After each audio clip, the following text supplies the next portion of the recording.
Another delay. Starship's fifth test flight, set to try a tricky catch maneuver with its huge rocket booster, is delayed again. But this isn't just a few days or weeks. This time we're looking at several months. We might not see Starship in the air until as late as the end of November. And this triggered the most aggressive move by Musk and SpaceX in history. So what's the real reason behind this holdup? And what's really happening? Let's find out in today's episode. In the latest update, SpaceX expressed deep frustration. Unfortunately, we continue to be stuck in a reality where it takes longer to do the government paperwork to license a rocket launch than it does to design and build the actual hardware, they emphasized. This should never happen and directly threatens America's position as the leader in space. This statement clearly highlights that the major obstacle for the upcoming launch isn't technical, but instead revolves around the licensing process. Musk had already announced that the hardware for Starship's fifth test flight was ready as of early August. He wasn't lying. We can see that SpaceX hasn't conducted significant activity with Ship 30 recently, while Booster 12 remains stored in Megabay 1, with its hot stage ring already installed. Elon Musk also voiced his frustration on X. "We will never get humanity to Mars if this continues." It's a public move, expressing his displeasure with the delays caused by the FAA, saying it's slowing down their progress, which it is. His statement coincided with a House committee hearing. The FAA faced scrutiny over implementing new rules for launch and landing licenses, known as Part 450th. Part 450, introduced 3 years ago, was meant to streamline the licensing process to keep up with the fast-paced growth of the commercial space industry. But the reality turned out to be the opposite. Currently, most of SpaceX's launches, which use the Falcon 9 and Falcon Heavy rockets, are still approved under the old regulations. However, since Starship is a brand new rocket, it must follow the new rules from the start. During the House Committee on Science, Space, and Technology hearing, Representative Mike Garcia, a Republican from Texas, sharply criticized Kelvin Coleman, FAA's Deputy Associate Administrator for Commercial Space Transportation, over the delays in issuing a license for Starship's Integrated Flight Test 5. Garcia stated, "I think you've got the wrong paradigm right now." SpaceX also made it clear this delay was not based on a new safety concern, but instead driven by superfluous environmental analysis. For Flight 5 specifically, SpaceX wants to test the recovery of the Super Heavy boosters, similar to how they've successfully retrieved Falcon 9's first stages. To do this, the boosters will be caught mid-air by chopsticks mounted on the launch tower. SpaceX admits this is a first-of-its-kind operation in rocket history, and that its understandable regulators might need more time. The problem, however, is that instead of focusing on public safety and environmental protection, the licensing process has been repeatedly derailed by issues ranging from the absurd to the outright ridiculous. For Flight 5, when the booster returns to the launch tower, it'll create a small sonic boom and slightly change where the hot staging ring falls into the ocean. According to research, the overall impact of the sonic boom on nearby communities is just a brief noise, similar to a thunderclap. The FAA, after consulting with the U.S. Fish and Wildlife Service, concluded that the sonic boom from the Super Heavy landing won't have any significant environmental impact. While animals exposed to the sonic boom might be startled for a moment, multiple studies have shown that sonic booms of varying intensities don't pose a harmful threat to wildlife. And here's the kicker. Despite all this documented evidence, FAA leadership has still approved an additional 60-day consultation with the U.S. Fish and Wildlife Service. And that's the real issue. Even the smallest changes in the iterative process of rocket development trigger new interagency consultation. Current laws require the FAA to give other agencies 60 days to respond, no matter how minor the change is. If during this period any questions or concerns come up, the clock resets, which could lead to indefinite delays for SpaceX, a company known for its relentless innovation. I hate to say this, but if the current situation doesn't change, we're looking at Flight 5 happening no sooner than late November or possibly even early next year. And that's not even considering the fact that there are just too many regulatory agencies involved in the launch approval process, making it incredibly complicated and drawn out. As a result, during the House committee hearing, Kelvin Coleman faced some tough questions and sharp criticism from committee members and other witnesses. They argued that the FAA's approval process is stifling innovation because it's overly bureaucratic and time-consuming.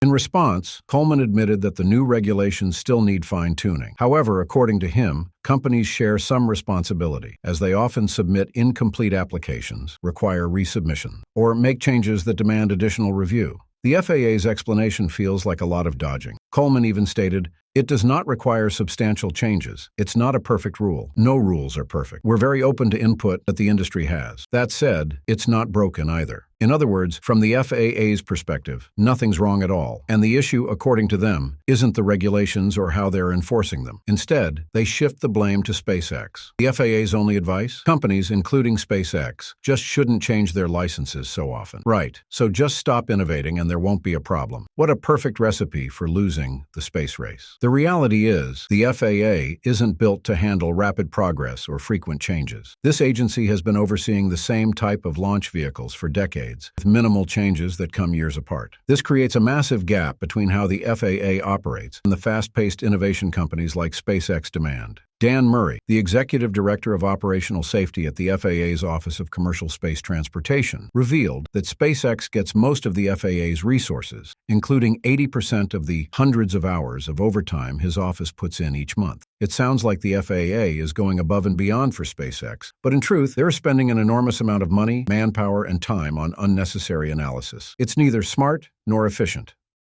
Come on, dumping clean water into the surrounding environment isn't going to cause negative effects. A sonic boom just gives wildlife a momentary scare, and the odds of a 9-meter-wide hot staging ring falling into the ocean and directly harming marine life are extremely slim. It's just math. It doesn't need 2 months to figure it out. Despite facing direct criticism from SpaceX and the space community, the FAA still insists that it has a good relationship with the company. We work very well with SpaceX. Meanwhile, Firefly Aerospace, through Brett Alexander, their chief revenue officer, also stated, "We have a long-standing positive relationship with the FAA's Space Transportation Office. No major concerns about the regulation itself or how it's being implemented." Similarly, Blue Origin chimed in with positive feedback. Lars Hoffman, Vice President of Government Sales at Blue Origin, commented on working with the FAA to obtain a launch license for the New Glenn rocket. "It's been a very productive and constructive relationship and dialogue. Wow. A company that hasn't flown any rockets applauds how easy it is to get a permit for flying rockets. Of course, when you're moving at a snail's pace, you're not going to notice any delays." To summarize, from the FAA's perspective, they've done nothing wrong. The regulations are not wrong. They have a great relationship with SpaceX, and if there's any issue, it's because SpaceX innovates too much. Everything's great. Besides, Flight 5 can't fly. In the middle of a fierce space race between global powers, the development and management of the U.S. space projects have become a major focus. This recent situation has sparked deep concerns among many members of Congress. You know, SpaceX plays a crucial role in numerous NASA space exploration projects. Specifically, Starship in particular has been chosen as the Human Landing System, HLS, for the Artemis program, which aims to return American astronauts to the moon after over 50 years. However, the delays in securing launch permits for Starship are raising major alarms. At this rate, the planned landing in September 2026 is almost guaranteed to be delayed, which could severely impact the U.S.'s leadership position in space exploration. What's even more significant is that both Republican and Democratic members of Congress are showing strong determination to see the U.S. return to the moon before China can. The threat from China in the space race isn't just some far-fetched idea. Beijing has announced they want to send astronauts to the moon by 2030.